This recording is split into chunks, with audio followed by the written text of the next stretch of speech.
अथ मन्त्रपाठः।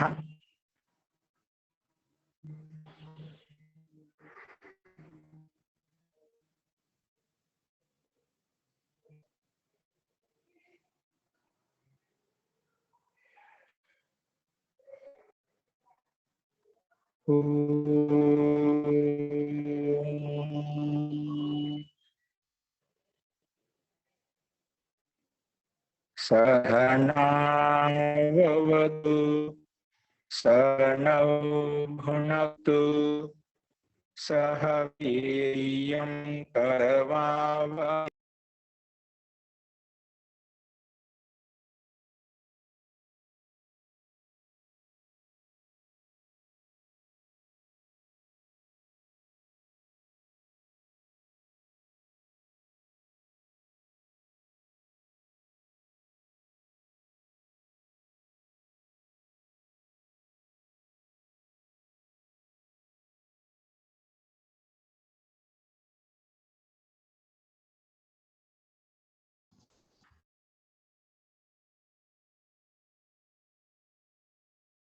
నాలుగులో ఉన్నటువంటి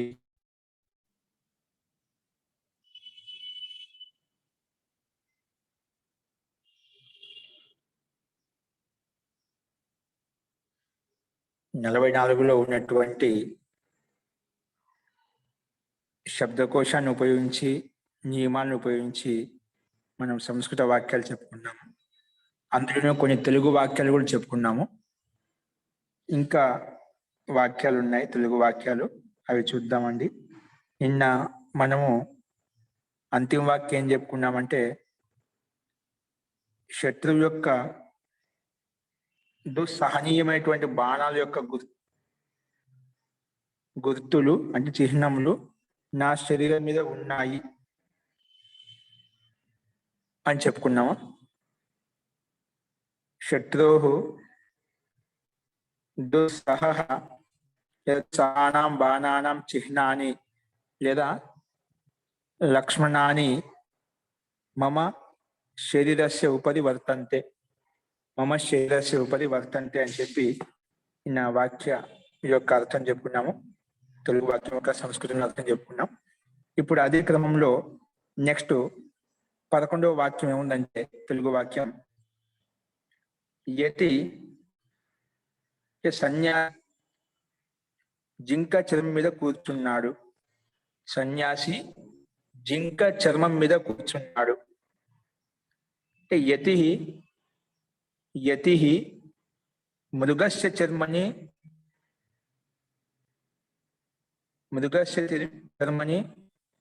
తిష్టతి.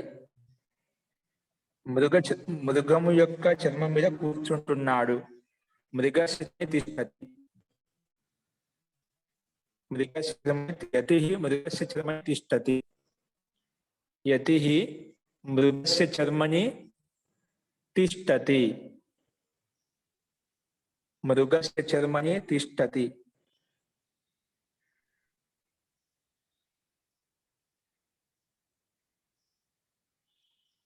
నాకు ధర్మంలో శ్రద్ధ ఉంది. నాకు ధర్మంలో శ్రద్ధ ఉంది. మమ ధర్మే శ్రద్ధ అస్తి. మమ ధర్మే శ్రద్ధ అస్తి. మమ ధర్మే శ్రద్ధ అస్తి. నెక్స్ట్,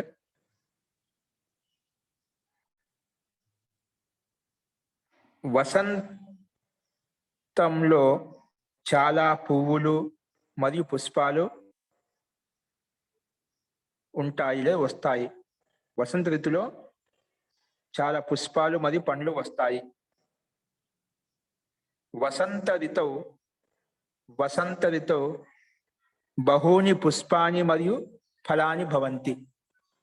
వసంత ఋతౌ బహూని పుష్పాని ఫలాని చ భవంతి.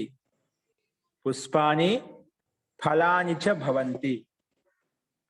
పుష్పాని ఫలాని చ భవంతి. పుష్పాని ఫలాని చ భవంతి. వసంత ఋతౌ బహూని పుష్పాని ఫలాని చ భవంతి. నెక్స్ట్ వాక్యం అండి. సాయంకాలంలో తిరగడం కోసం వెళ్తాను. సాయంకాలం తిరగడం కోసం వెళ్తాను. సాయంకాలం తిరగడం కోసం తిరగడానికి వెళ్తాను. తిరగడం కోసం తిరగడానికి వెళ్తాను. సాయంకాలే భ్రమణార్థం గమిష్యామి. సాయంకాలే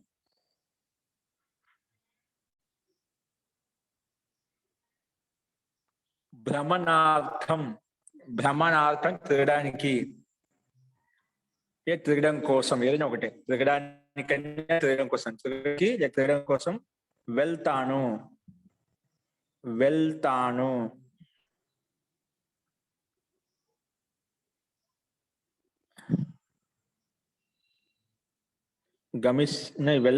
వెళ్తాడు, రెండు వాక్యాలు ఉన్నాయి.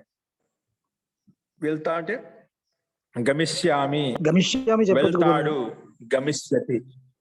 ఏంటండి? గమిష్యతి, గచ్చతి.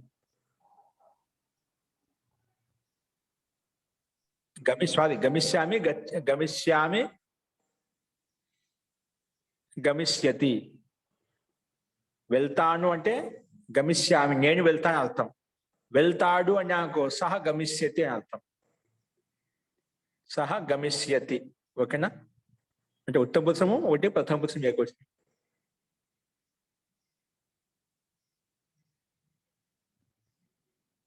నెక్స్ట్, దుర్బల మనిషి యందు దయ ఉంచూపు. దుర్బల మనిషి యందు అంటే దుర్బలమైన వ్యక్తిని దయ చూపు, దయ ఉంచు, రెండు ఒకటే. నిర్బల మనుష్యస్య ఉపరి దయాం కురు. నిర్బల మనుష్యస్య నిర్మల మనుష్యస్య ఉపరి దయాం కురు. దయాం కురు. నిర్మల మనుష్యస్య ఉపరి దయాం కురు. నిర్మల మనుష్యస్య ఉపరి నిర్బల మనుష్యస్య ఉపరి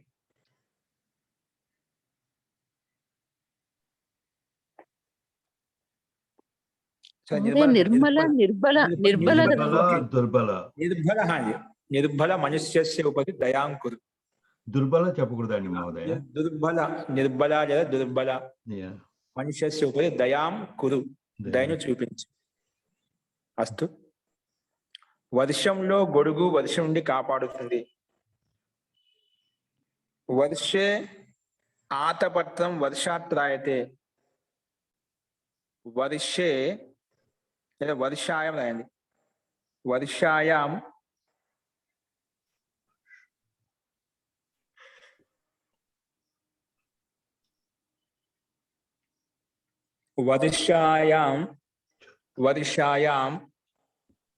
ఆతపత్రం అంటే గొడుగు. ఆతపత్రం వర్షాయాహ రక్షతి. పంచమీభక్తి. వర్షాయాహ రక్షతి, వర్షం నుంచి రక్షిస్తుంది. ఎక్కడి నుంచి రక్షణ పొందుతో అక్కడ పంచమీభక్తి రావాలి. అందుకే వర్షాయాహ రక్షతి. వర్షాయాం ఆతపత్రం వర్షాయాహ రక్షతి. వర్షం నందు గొడుగు ఇది వర్షం నుండి రక్షిస్తుంది. వర్షాయాం ఆతపత్రం వర్షాయాహ రక్షతి. నెక్స్ట్, प्राज्ञः सुकरः दुष्करः सभी कार्यों को करता है. ప్రాజ్ఞః అంటే విద్వాంసుడు. విద్వాంసుడు సులభమైన కఠినమైన అన్ని పనులను కూడా చేస్తున్నాడు. విద్వాంసుడు అంటే ప్రాజ్ఞః సులభః దుష్కరః సర్వాణి కార్యాణి కరోతి.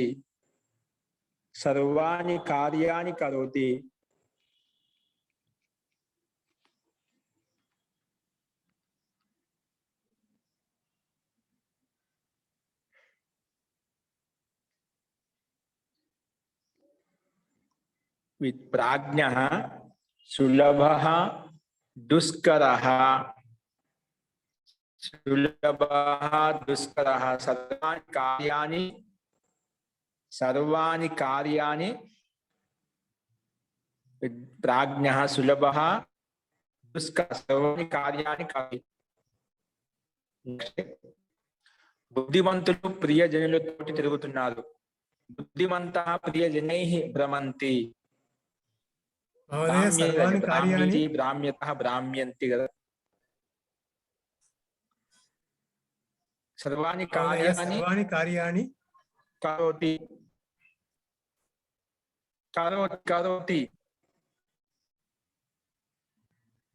ప్రాజ్ఞ విద్వాంసుడు ఒకడే కదా, ప్రజ్ఞుడు ఒకడే అన్ని పనులు చేస్తున్నామట. సర్వాణి. ధన్యవాదాలు మహోదయ.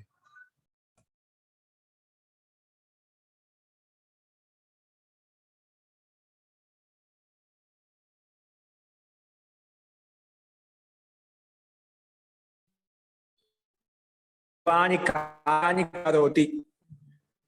ఓకే, నెక్స్ట్ చూడండి. ప్రాజ్ఞః సుకరః దుష్కరః సర్వాణి కార్యాణి కరోతి. నెక్స్ట్ వాక్యం. ఈ విశేషణాలు కూడా బహువచనంలో ఉంటాయా?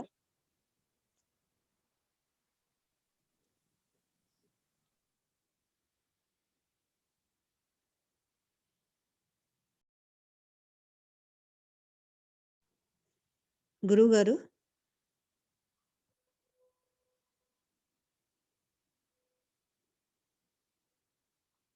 హలో గురువు గారు. అదే అడుగుతున్నాను.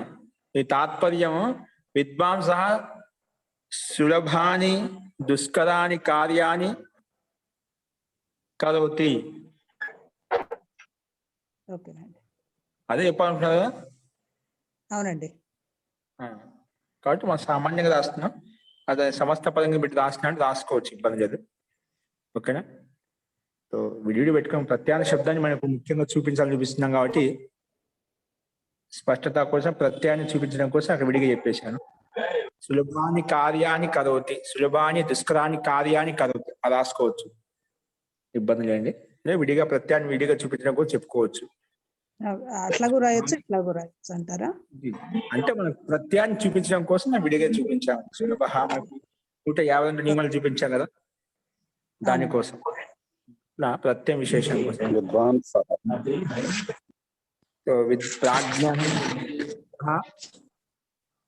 సుకరాని దుష్కరాని లేదా సులభాని దుర్గమాని దుర్జయాని ఏమైనా రాసుకోవచ్చు. సులభాని దుష్కరాని కార్యాన్ని కరోతి. ఓకే, అలా రాసుకోండి. నెక్స్ట్ అండి. బుద్ధిమంతులు ప్రియజనులతో బుద్ధిమంతుడు ప్రియజనులతో తిరుగుతున్నాడు. బుద్ధిమంతుడు అని బహువచనం ఉంది మహోదయ. బహువచనం అంటే బుద్ధిమంతః రాయండి. బుద్ధిమాన్ బుద్ధిమంతో బుద్ధిమంత. బుద్ధిమంతః ప్రియజనైః భ్రామ్యంతి. బుద్ధిమంతః ప్రియజనులతోటి లేదా ప్రాజ్ఞాః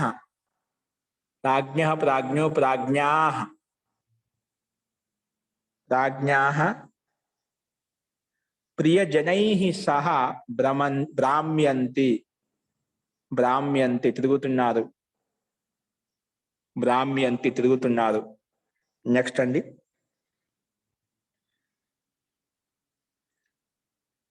అతడు భ్రమణం చెయ్యాలి.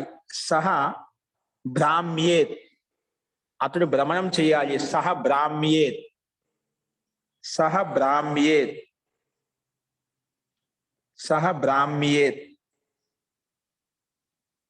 నీవు భ్రమణం చెయ్యాలి.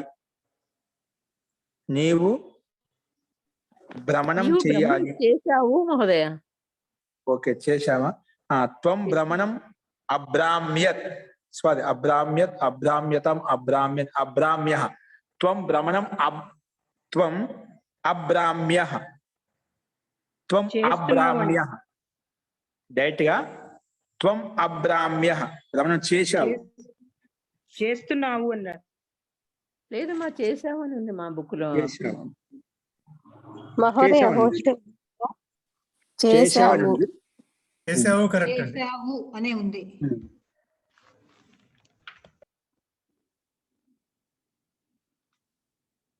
చేశావు. ఓకే,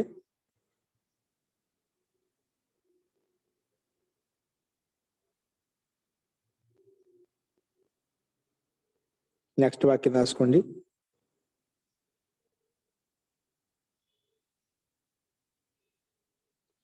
నెక్స్ట్ వాక్యం వచ్చేసి నన్ను భ్రమణం చేయమంటావా మహోదయ? అహం బ్రాహ్మ్యాని అహం బ్రాహ్మ్యాని అహం బ్రాహ్మ్యాని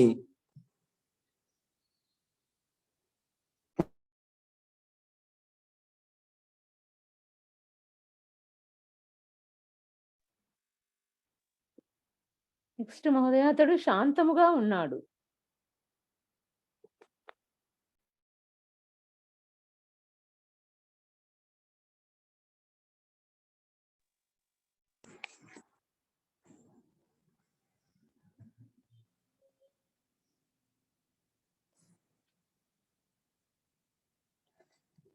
మహోదయ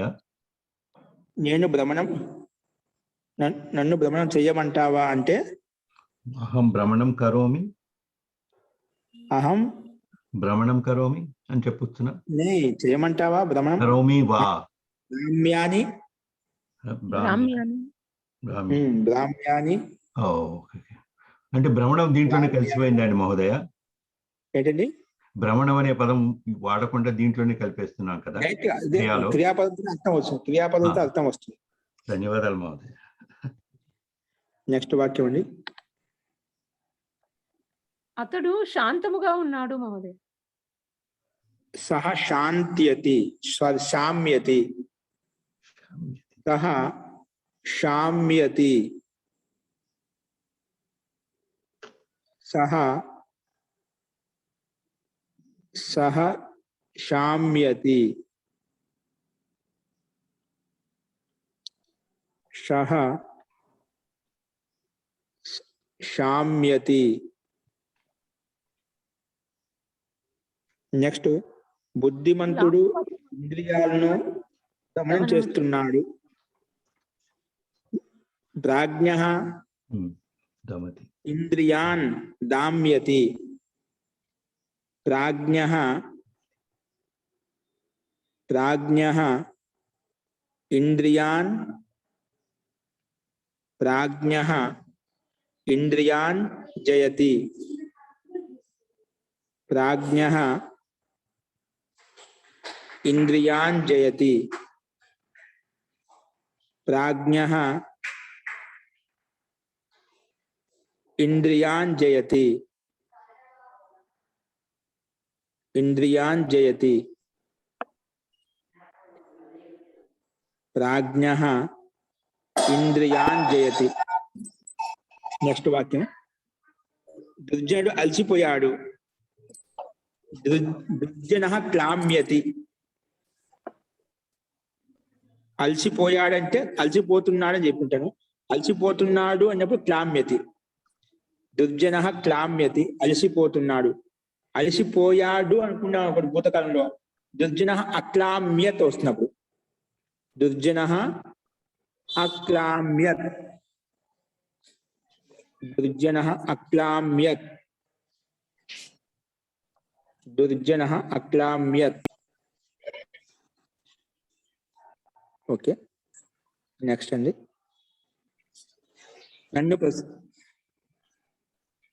నేను ప్రసన్నంగా ఉంటాను. నేను ప్రసన్నంగా ఉంటాను. అహం హృష్యామి. అహం హృష్యామి. అహం హృష్యామి. అహం హృష్యామి. అహం హృష్యామి.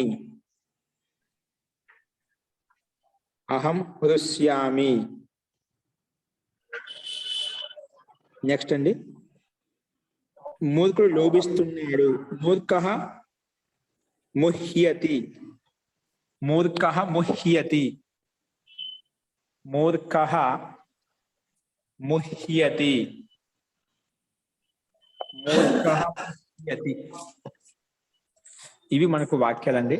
ఈ రకంగా మనము తెలుగు వాక్యాలు చూసాం. కింద అశుద్ధ వాక్యాలు రాసుకోండి. అశుద్ధ వాక్యాలు.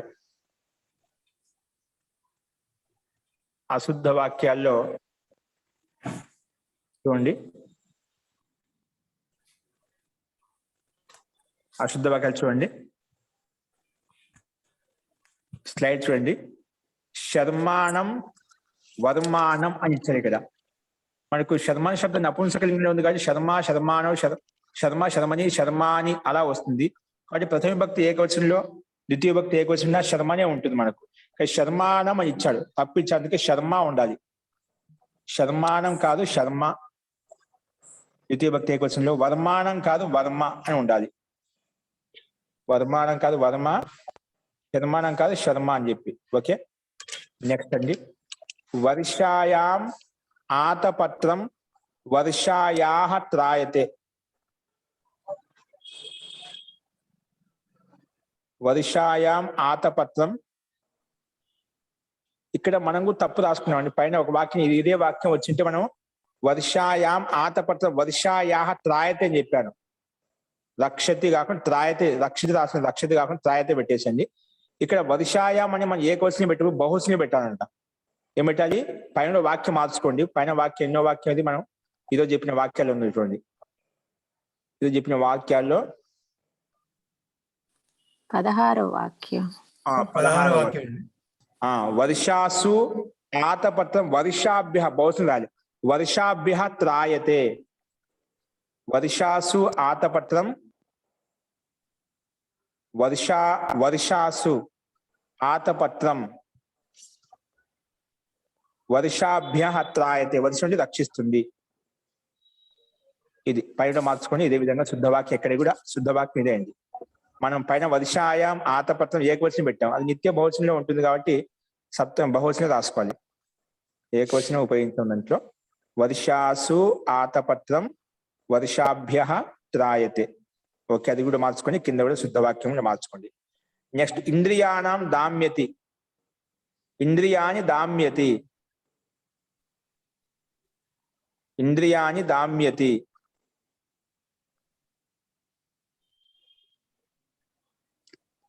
ఇంద్రియాని దామ్యతి. ఇంద్రియ శబ్దాన్ని పుల్లింగం కూడా ఉపయోగిస్తారు. ఇంద్రియం, ఇంద్రియాని. ఇక్కడ నపుంసకం చూపించాడు. మన పైన అక్కడ వాక్యం ఇంద్రియాన్ దామ్యత అని చెప్పాను. ఇంద్రియాని రాసుకొని ఇక్కడ అక్కడ మార్చుకొని పైన వాక్యంలో ప్రాజ్ఞ ఇంద్రియాన్ దామ్యత అని చెప్పి ఇంద్రియాన్ ద్వితీయ భక్తి బహుశని చెప్పాను. కానీ ఇక్కడ నపుంసకలింగాన్ని చూపించాడు ఇంద్రియం శబ్దం అనేది. కాబట్టి అది కూడా ఇంద్రియాని రాసుకోండి. ఇంద్రియాని దామ్యతి. ఇంద్రియాన్ని దమనం చేస్తున్నాడు. ఇంద్రియాని దామ్యతి. ఇంద్రియాని దామ్యతి. ఓకే ఓకే, ఇవి మనకు అశుద్ధ వాక్యాలు శుద్ధంగా మనం అక్కడ చూసామండి. ఈ రకంగా అభ్యాసం 44లో ఉన్నటువంటి శబ్దకోశాన్ని మనము చూసాము. నెక్స్ట్ చూడండి.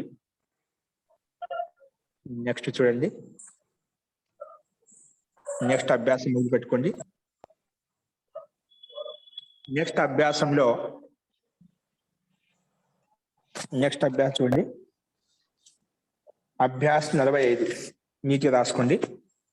అభ్యాసం 45.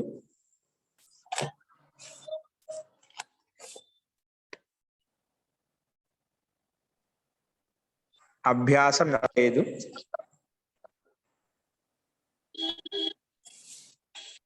నీట్గా రాసుకోండి. ఇక్కడ ఇది మనం అభ్యాసం 44లో ఉన్నటువంటి శబ్దకోశం ఉపయోగించి నియమాలను ఉపయోగించి మనం వాక్యాలు చూసామండి. తర్వాత ఇప్పుడు వాక్యాలు అయిపోయిన తర్వాత కొత్త అభ్యాసం 45 నీట్గా రాసుకోండి. అభ్యాసం 45 ఎడ్డింగ్ పెట్టి రాసుకోండి. గురువు గారు, మొట్టమొదటిగా వర్షాసు ఆతపత్రం వర్షాయ త్రాయతే కరెక్టే కదండి. త్రాయతే అని ఉంది అశుద్ధ వాక్యంలో. త్రాయతే ఉంచచ్చుగా. అంటే బహుశ్ని రాసాం. వర్షాభ్య అంటే వర్షం బహుశ్ని నిత్య బహుశ్ని కింద తీసుకున్నామంట. అదే వర్షాభ్య వర్షాభ్యః వర్షాభ్య త్రాయతే. వర్షాభ్య త్రాయతే అట్లా ధన్యవాదः.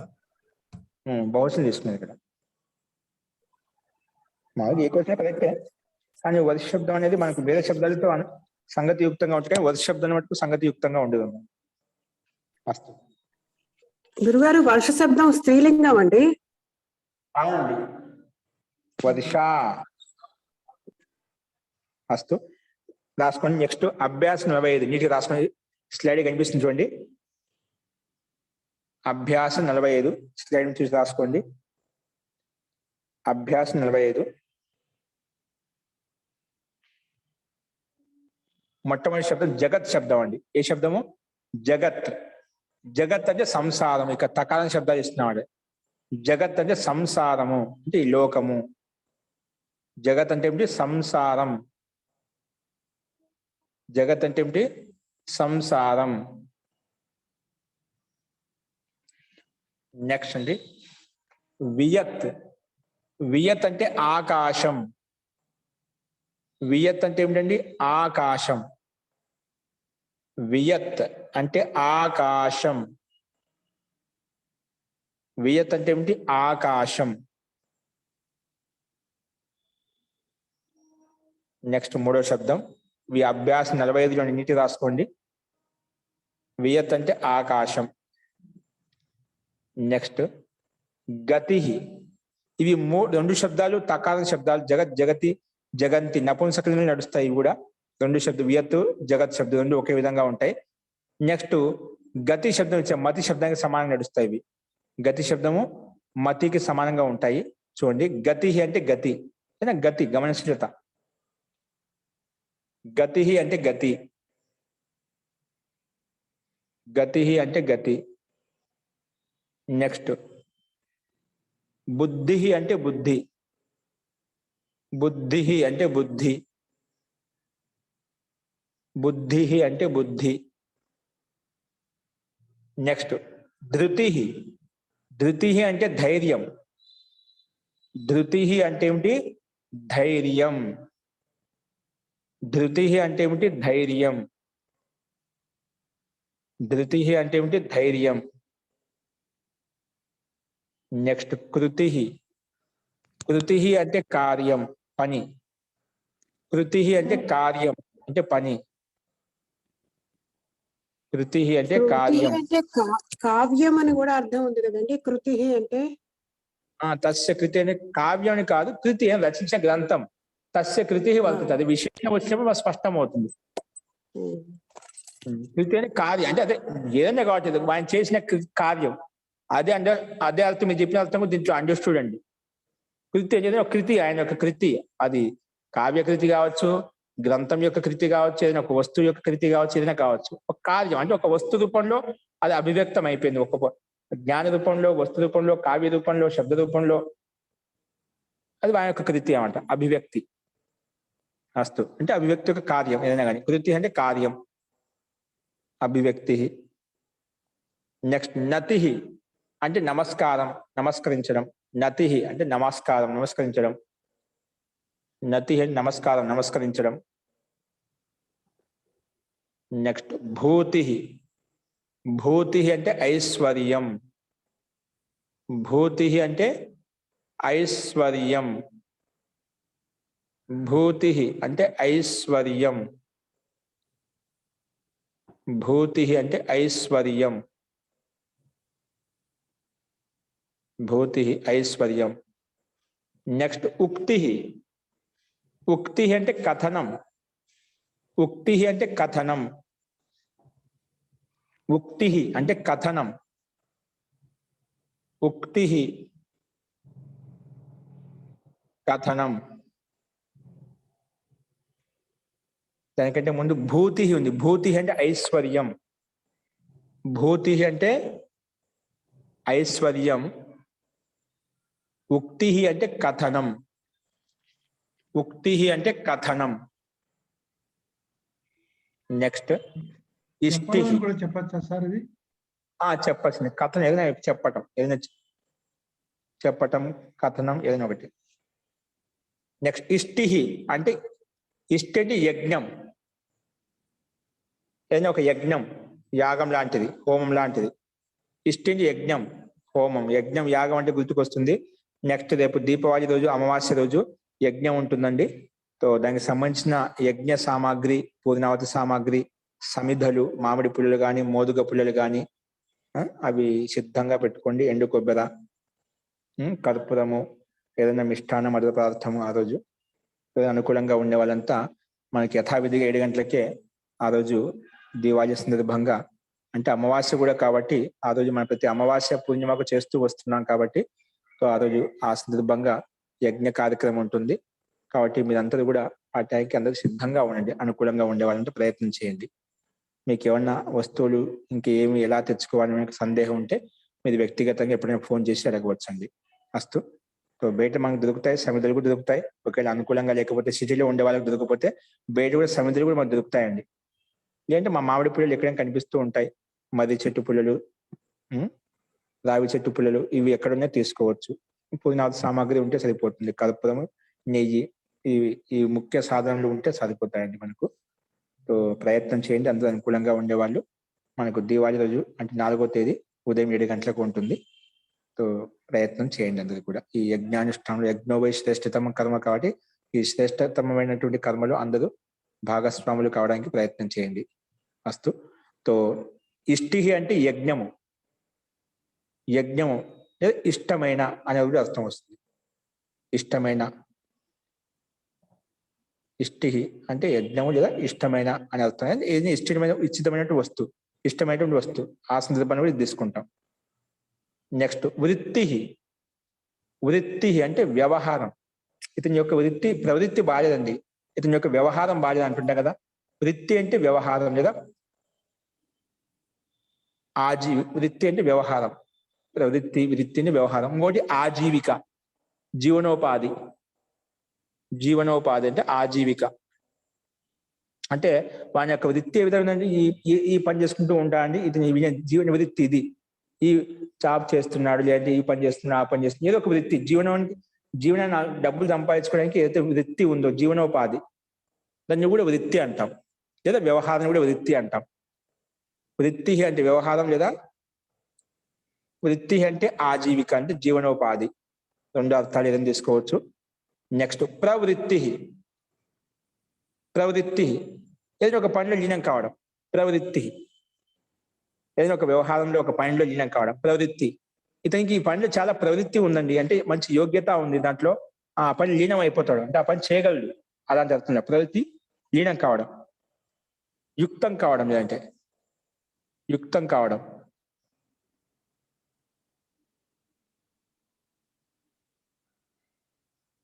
యుక్తం కావడం. నెక్స్ట్ అండి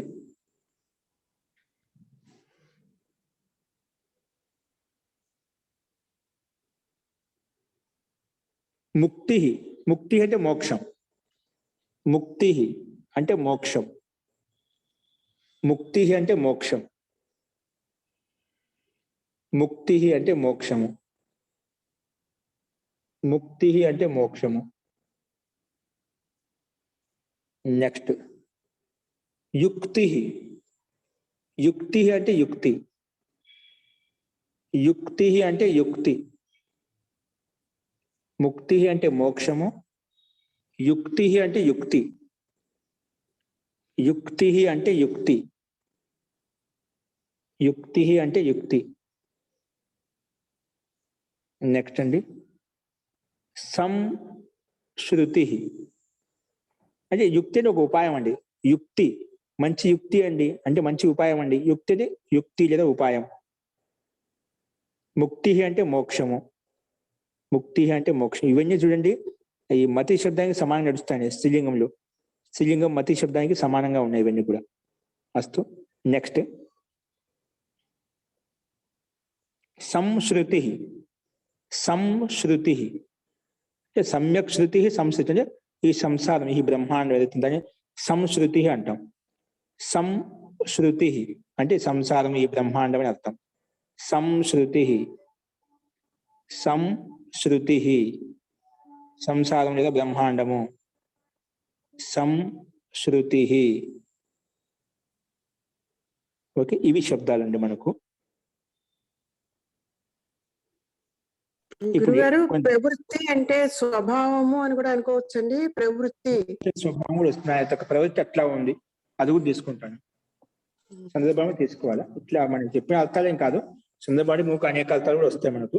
కొన్ని స్థూల అర్థాలు మనం చెప్పుకున్నామట, ప్రసిద్ధార్థమైన అర్థాలు చెప్పుకున్నాము. స్వభావం కూడా తీసుకోవచ్చు. ఫస్ట్ నెక్స్ట్ కొన్ని ధాతులు చెప్తున్నారు, ధాతులు రాసుకొని. యుద్ధ ధాతు, యుద్ధ ధాతు, యుద్ధ ధాతు. ఇవన్నీ కూడా మనకు ఆత్మీయ పదంలో ఉంటాయి, కర్మవాచ్యంలో ఆత్మీయ పదంలో ఉంటాయి. యుద్ధ ధాతు, యుద్ధ అంటే యుద్ధం చేయటం. యుద్ధ ధాతుకు మీనింగ్ ఏంటి? యుద్ధం చేయడం. యుద్ధ ధాతుక మీనింగ్ యుద్ధం చేయడం. రూపం వచ్చేసి యుధ్యతే, యుధ్యేతే, యుధ్యంతే. ఇంతమందుకు మీరు 10 రకాల యుద్ధాలు రాశారు, మళ్ళీ కూడా రాసుకోండి, పర్వాలేదు. ఇప్పుడు ఇది మళ్ళీ వచ్చింది కాబట్టి. యుధ్యతే, యుధ్యేతే, యుధ్యంతే. యుధ్యతే, యుధ్యేతే, యుధ్యంతే. యుధ్యతే, యుధ్యేతే, యుధ్యంతే. నెక్స్ట్ అండి,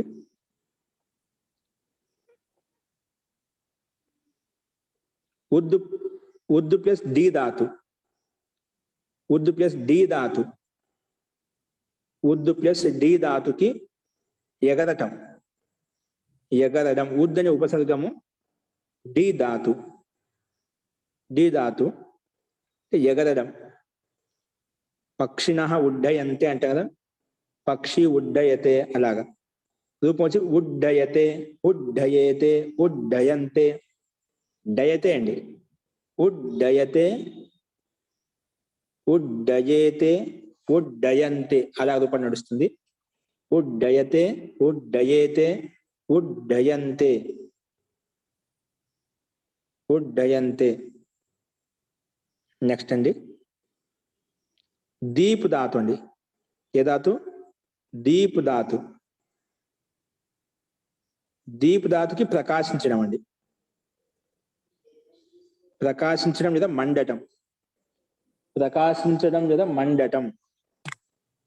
ప్రకాశించడం లేదా మండటం. ప్రకాశించడం లేదా మండటం. ప్రకాశించడం లేదా మండటం. ప్రకాశించడం లేదా మండటం.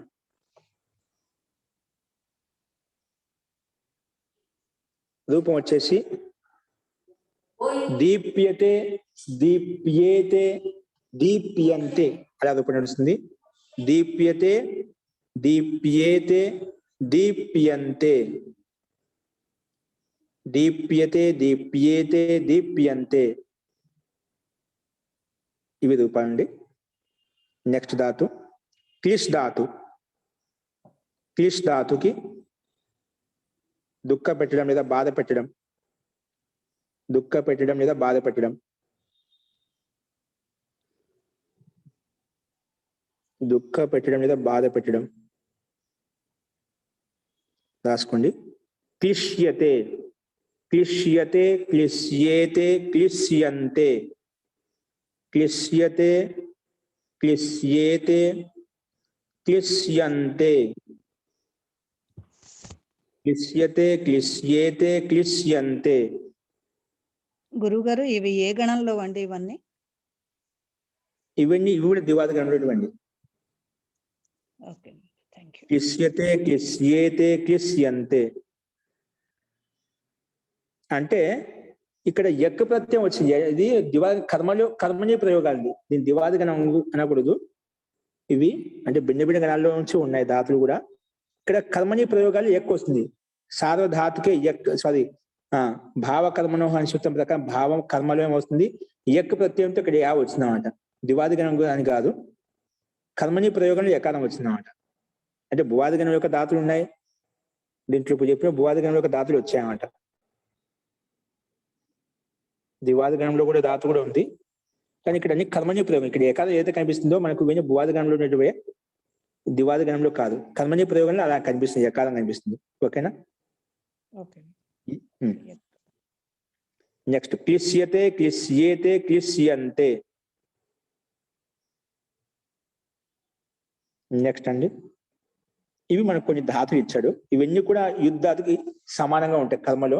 ఇవన్నీ భువాది గణంక అనుకున్నాం మనం, ఇవన్నీ కూడా ధాతులు.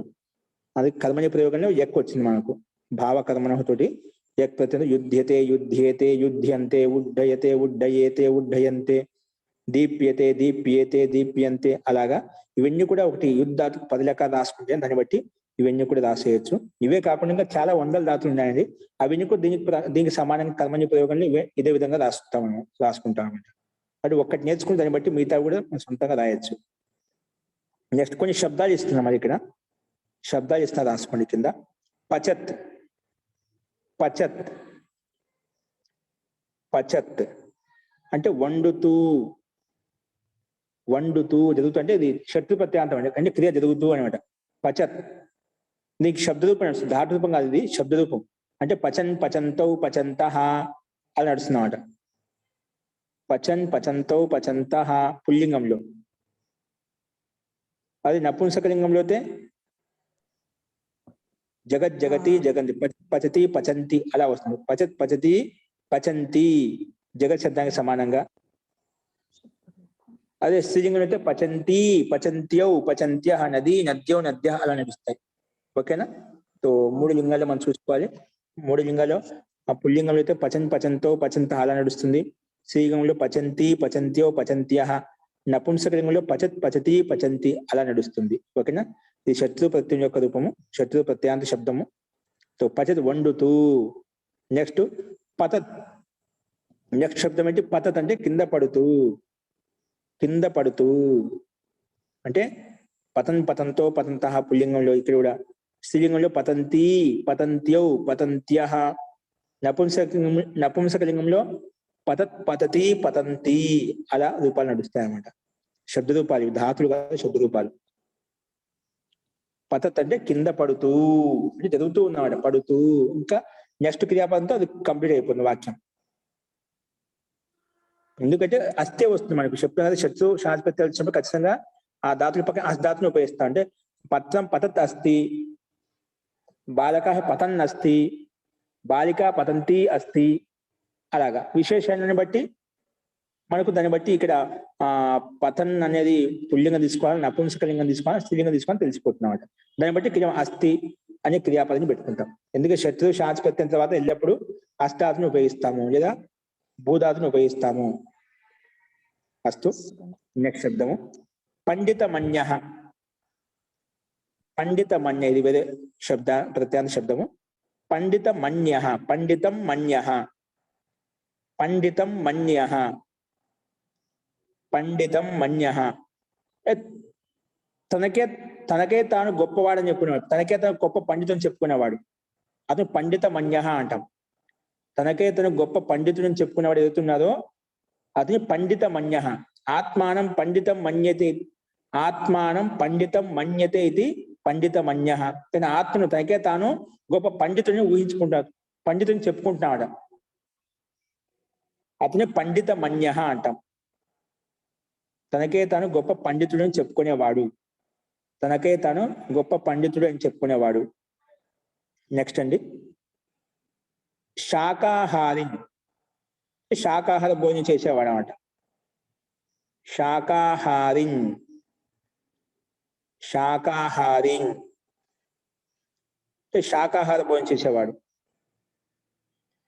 అదే నిరామిష భోజన్, ఇది అదే శాఖ. నిరామిషం అంటే ఆమిషం ఉండకుండా, అంటే మాంసం ఉండకుండా చేసేవాడు, అతను నిరామిష భోజనం అని కూడా చెప్పవచ్చు. శాకాహారం ఇంకో పేరు నిరామిష భోజన్.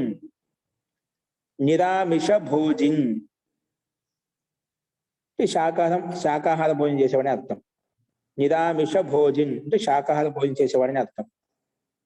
నెక్స్ట్ మాంసాహారి. మాంసాహారి అంటే మాంసాహారం భోజనం చేసేవాడు, మాంసాహారి, మాంసం తినేవాడు. మాంసాహారిన్, మాంసాహారిన్. ఓకే, మాంసాహారిన్.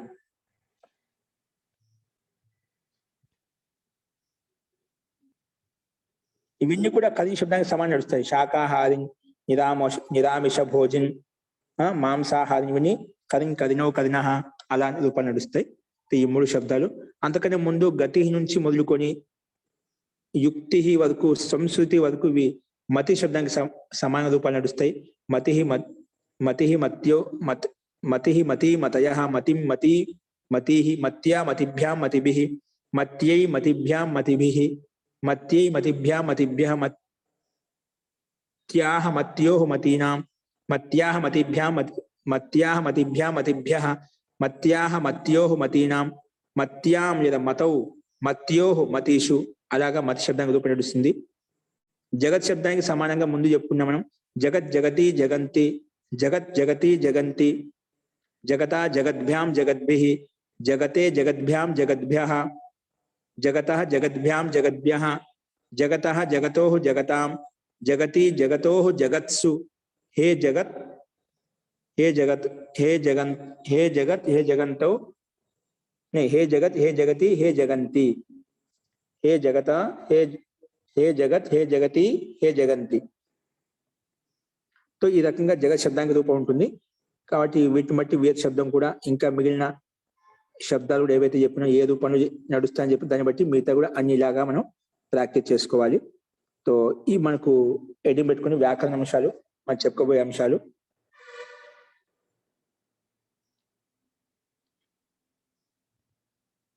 వ్యాకరణ అంశాలు చెప్పుకుంది. వ్యాకరణంలో మొత్తం జగత్ శబ్దం రాసుకోమంటాడు. ఖచ్చితంగా రాయండి. మీ గ్రూప్లో పెట్టే ఉంటారు, పెట్టకుండా మళ్ళీ రాసుకోండి, మళ్ళీ పెడతారు. జగత్ లేదంటే లక్ష్మి గారిని అడిగిన వాళ్ళు పంపిస్తారు. నెక్స్ట్ జగత్ అంటే మొట్టమొదటి శబ్దం కామ.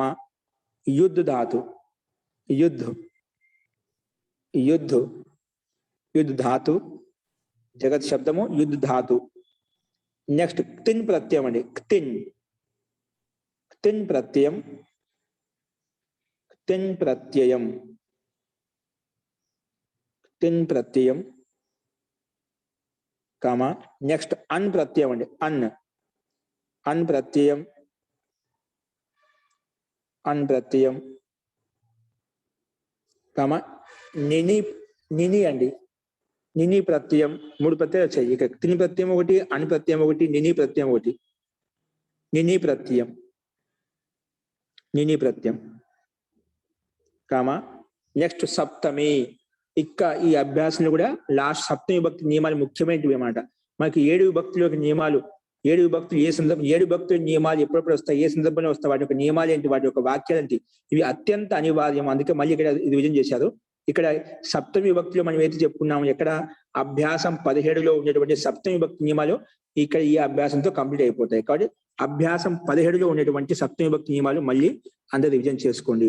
కాబట్టి మా స్టార్టింగ్ నుంచి 17 అభ్యాసం మటుకు మళ్ళీ ఖచ్చితంగా పునరావృత్తి చేయండి. ఎందుకంటే 7 విభక్తులు ఏ సందర్భాల్లో వస్తాయి, ఎప్పుడు వస్తాయి, ఎలా వస్తాయి, వాటి యొక్క వాక్యాలు ఎలా ఉంటాయి, వాటి యొక్క వాక్య నిర్మాణం ఏ విధంగా ఉంటుంది అనేది మనకు ప్రత్యక్షంగా అర్థమవుతుంది. ఇప్పుడు మీరు బాగా చదువుకునేది కాబట్టి ఇప్పుడు మళ్ళీ ఒకసారి రివిజన్ చేసుకుంటే ఇప్పుడు బాగా కొత్తగా మీకు అనుభవంలోకి వస్తుంది. చెప్పడానికి ఏ రకంగా చెప్పాలని మీలో ఒక ఊహ పనిచేస్తున్నమాట, మతి పనిచేస్తుంది. కాబట్టి ఖచ్చితంగా ఈ 17 అభ్యాసాలు ప్రతి ఒక్కరు కూడా మళ్ళీ రివిజన్ చేసుకోండి, మళ్ళీ ఒకసారి ప్రాక్టీస్ చేసుకోండి. నియమాలు ఏంటి, వాటికి సంబంధించిన వాక్యాలు ఏంటి అనేది. అప్పుడు మనకు ఒక పటుత్వం, ఒక సంస్కృతి మీద మనకు ఖచ్చితంగా కలుగుతుంది. అస్తు. ఇవి మనం చెప్పుకోబోయే వ్యాకరణ అంశాలు. జగత్ శబ్దం ఇప్పుడు చెప్పాము. అదేవిధంగా యుద్ధ ధాతు ఉన్నది. యుద్ధ ధాతుకి 10 లకారాలు మనకు ఇక్కడ వెనుక వైపు ఉన్నాయి. అవి మీకు గ్రూప్ లో పంపిస్తారు, ఖచ్చితంగా చూసుకోండి. ఒకసారి నీకు ఈ లకారాలు చెప్తాను, చాలా రోజులు మధ్యలో చెప్పలేదు. ఇది 10 లకారాలు మనకు అర్థం గుర్తు పెట్టుకోవాలి. 10 లకారాల్లో ఉన్నటువంటి అర్థం, ఏ లకారం ఏ అర్థంలో వస్తుంది, అది లకారాలు ఎక్కడైనా విని మనకి ఇబ్బంది లేదు. లకార గుర్తు, లట్ లకారమా, ఇది లోట్ లకారమా, లంగ్ లకారమా, లింగ్ లకారమా, ఏ లకారం అకారాది క్రమంలో ఉండాల్సిన అవసరం లేదు. కానీ ప్రతి లకారం వెనక ముందు పెట్టినా ఏ లకారం ఏ అర్థంలో వస్తుంది అనేది మనకు ఐడెంటిఫై చేసే విధి విధానం తెలియాలి. కాబట్టి ఒకసారి యుద్ధాతు చూసుకోండి. యుద్ధాతు ఇక్కడ ఒక చదువుతున్నాను. దీంట్లో మొట్టమొదటి చెప్పాను లట్ లకారం. లట్ లకారం ఎప్పుడు ఉపయోగించుకోవాలి, ఒకసారి మళ్ళీ చెప్తున్నాను. లట్ లకారం ఎప్పుడు ఉపయోగించుకోవాలంటే వర్తమాన కాలం చెప్పేటప్పుడు ఈ లట్ లకారం ఉపయోగించాలి. వర్తమాన కాలం గురించి ఎప్పుడు చెప్పినా ఈ లట్ లకారం ఉపయోగిస్తాము. లట్ లకారం రూపం ఎలా ఉంటుంది కర్మవాచ్యంలో? యుధ్యతే, యుధ్యేతే, యుధ్యంతే, యుధ్యసే, యుధ్యేథే, యుధ్యద్వే, యుధ్వే, యుధ్యావహే, యుధ్యామహే. అలాగా లట్ లకారం నిరూపణ నడుస్తుంది. ఇక్కడ పైన చెప్పిన విధంగా సహ తౌతే క్రమంగా యాడ్ చేసుకుంటాం. సహ యుధ్యతే, తౌ యుధ్యేతే, తే యుధ్యంతే, త్వం యుధ్యసే, యువాం యుధ్యేథే, యూయం యుధ్యద్వే. తర్వాత అహం యుధ్వే, అహం యుధ్యే, ఆవాం యుధ్యావహే, వయం యుధ్యామహే. అంటే అతడు యుద్ధం చేస్తున్నాడు, వాళ్ళిద్దరు చేస్తున్నారు, వాళ్ళందరూ చేస్తున్నారు, నీవు చేస్తున్నావు, మీరిద్దరు చేస్తున్నారు, మీ అందరూ చేస్తున్నారు, నేను చేస్తున్నాను, మేమిద్దరము చేస్తున్నాం, మేమందరము చేస్తున్నాం అని అర్థం చేసుకోవాలి. మామూలుగా ఇది కర్మవాచనంలో ప్రయోగం వస్తుంది. యుద్ధం అనేది కర్మవాచనంలో ప్రయోగం ఉంటుంది. అప్పుడు యుద్ధం చేయబడుతుంది, వాళ్ళ ద్వారా చేయబడుతుంది. అంటే మయా యుధ్యతే, ఆవాభ్యాం యుధ్యేతే, అస్మాభిః యుధ్యంతే. అలాగా మనం ఎక్కడే మార్చుకోవచ్చు, కర్తృవాచనంలో మార్చుకోవచ్చు, కర్మవాచనంలోకి మార్చుకోవచ్చు. ఎక్కడ మార్చుకున్నా సహ తౌతే, త్వం యువాం యూయం, అహం ఆవాం వయం అనేది కామన్ గా ఉంటే ప్రతి లకారంలో. ఈ రకం లట్ లకారం చెప్పుకుంటున్నాం. లిట్ లకారం నిరూపణ ఎలా ఉంటుంది? లిట్ లకారం అనేది పరోక్ష భూతకాలం, నిన్న మొన్న జరిపింది కాకుండా ప్రాచీన కాలంలో ఇతిహాసంలో రామాయణ మహాభారతంలో మన కంటికి చూడనటువంటి భూతకాలం ఏదైతే ఉందో, మన కంటితో చూడేటువంటి భూతకాలం ఏదైతే ఉందో అటువంటి భూతకాలంలో ఈ లకాలను ఉపయోగిస్తాం. అంటే పరోక్ష భూతకాలం అంటాము. ఏ భూతకాలం? పరోక్ష భూతకాలం ఈ లకాలను ఉపయోగిస్తాము. సో రూపం వచ్చేసి యుయుధే, యుయుధాతే, యుయుధే,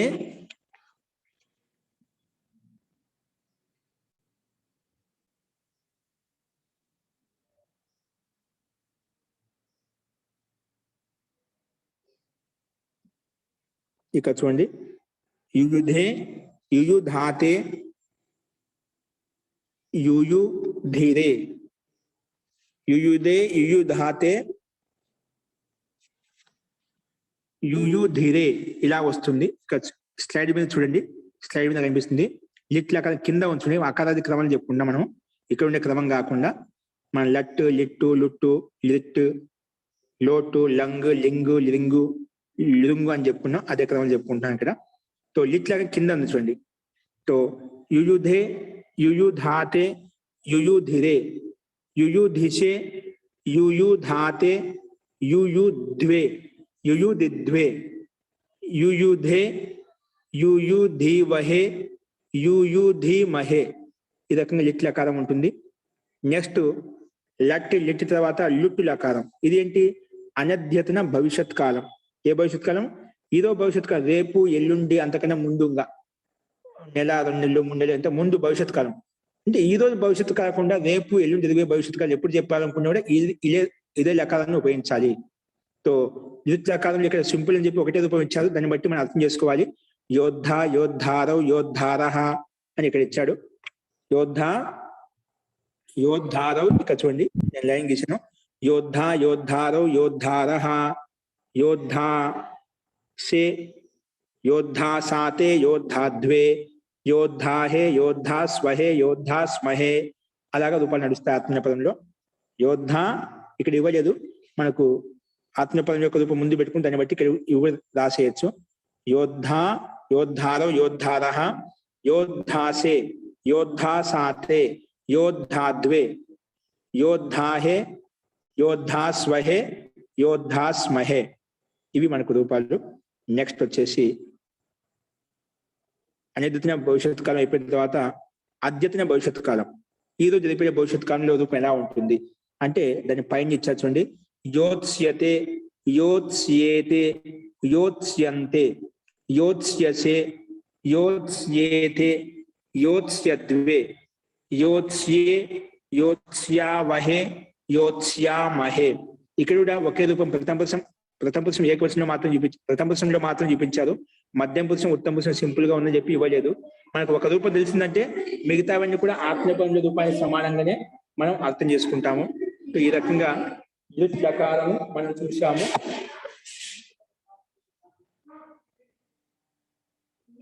నెక్స్ట్ చూసుకోండి. నెక్స్ట్ ఏంటంటే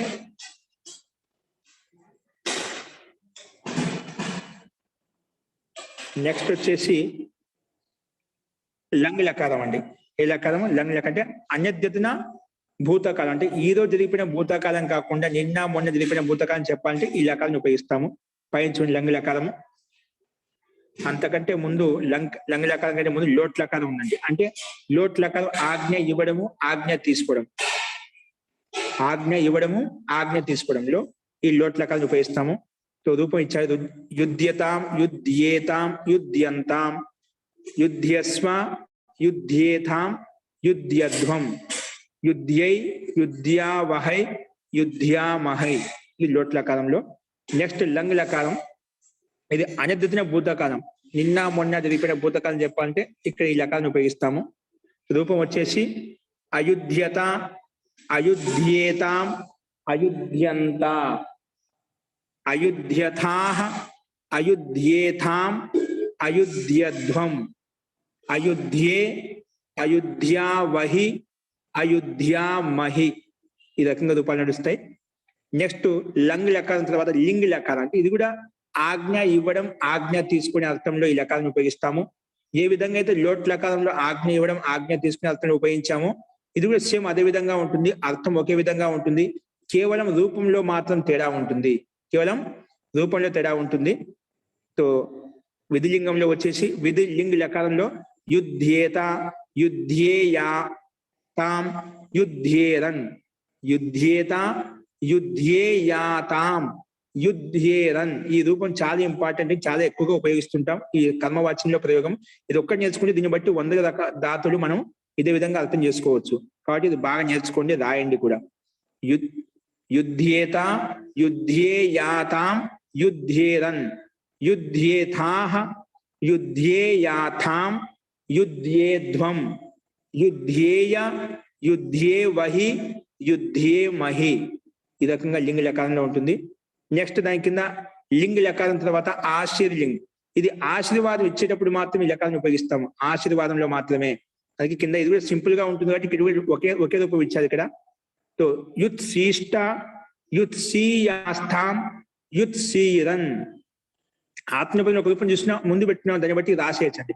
యుత్సీష్ట, యుత్సీయాస్థాం, యుత్సీరన్, యుత్సీష్టాః, యుత్సీయాస్థాం, యుత్సీధ్వం, యుత్సీయ, యుత్సీవహి, యుత్సీమహి, యుత్సీయ, యుత్సీవహి, యుత్సీమహి. ఈ రకంగా రూపాలు నడుస్తాయండి ఆశ్రలింగంలో. నెక్స్ట్ వచ్చేసి లుంగు లకారం.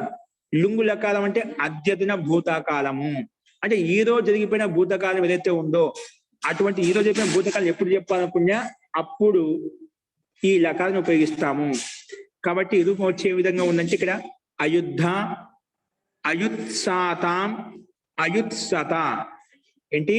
అయుద్ధ, అయుత్సాతాం, అయుత్సత, అయుద్ధాః, అయుత్సాథాం, అయుధ్వం, అయుధ్వం, అయుద్ధ్వం, అయుధ్వం. నెక్స్ట్ అయుత్సి ఉత్తమ పొజిషన్లో అయుత్సి, అయుత్స్వహి, అయుత్స్వహి, అయుత్స్మహి. ఇది లుంగు లకారం అండి. ఇది అద్యతన భూతకాలం అని చెప్పాము. ఈరోజు చెప్పిన భూతకాలం ఇది ఉపయోగిస్తాము. నెక్స్ట్ వచ్చేసి లింగు లకారము. లింగు లకారం అంటే హేతు, హేతుమత్ భవిష్యత్తు కాలం. కారణం చూపించి కారణం చెప్పేటప్పుడు ఈ లకారాన్ని ఉపయోగిస్తాము. సో ఇక్కడ కూడా రూపం మొత్తం ఇవ్వలేదు. ఈ లుట్టు లకారము, లుట్టు లకారము, ఆశ్రి లింగ లకారము, లింగు లకారం ఇవన్నీ సామాన్యంగా ఉన్నాయి కాబట్టి ఇక్కడ ఓన్లీ ఒక రూపంతో చూపించాడు. ఒక రూపం తెలుసుకునే దాన్ని బట్టి మిగిలిన రూపాలు తెలుసుకోవచ్చు. సో ముందు చెప్పుకున్నా దాన్ని ముందు పెట్టుకుని రాసుకోండి ఇవి. సో నేను చెప్తున్నా ఇక్కడ నేను రూపాలు చెప్తున్నా చూసుకోండి. అయోత్స్యత, అయోత్స్యేతాం, అయోత్స్యంత. ఇది శ్యం ఆత్మీయపదంలో లట్లకాయ సమానంగా ఉంటుందండి.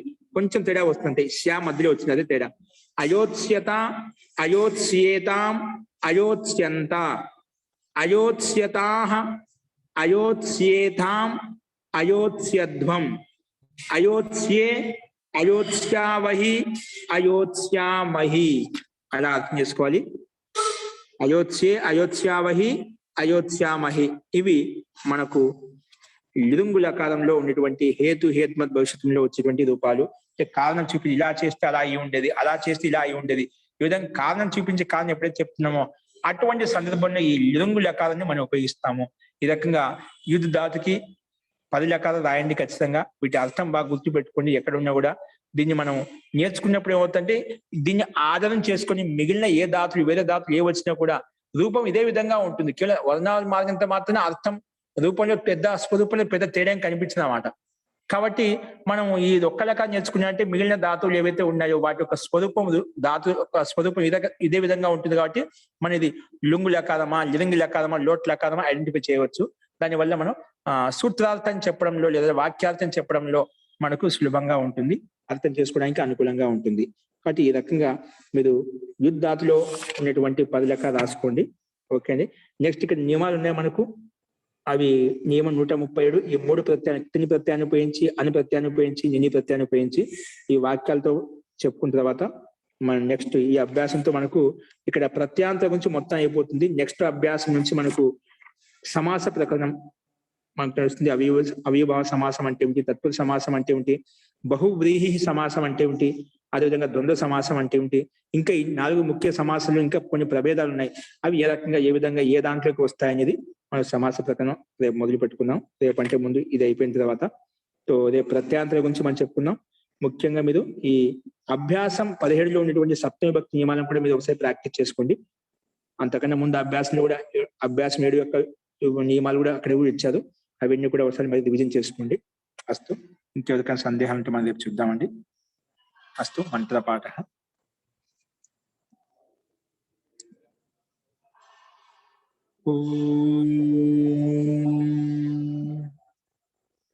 సర్వే భవంతు సుఖినః, సర్వే సంతు నిరామయాః, సర్వే భద్రాణి పశ్యంతు, మా కశ్చిద్ దుఃఖభాగ్ భవేత్. ఓం శాంతి శాంతి శాంతి. సర్వేభ్యో నమః. అందరికీ నమస్కారం అండి. ధన్యవాద మహోదయ. నమస్తే మహోదయ. నమస్కారం మహోదయ. ధన్యవాద మహోదయ. నమో నమః మహోదయ. ధన్యవాదాలు. నమస్కారాలు గురువు గారు. నమస్తే మహోదయ.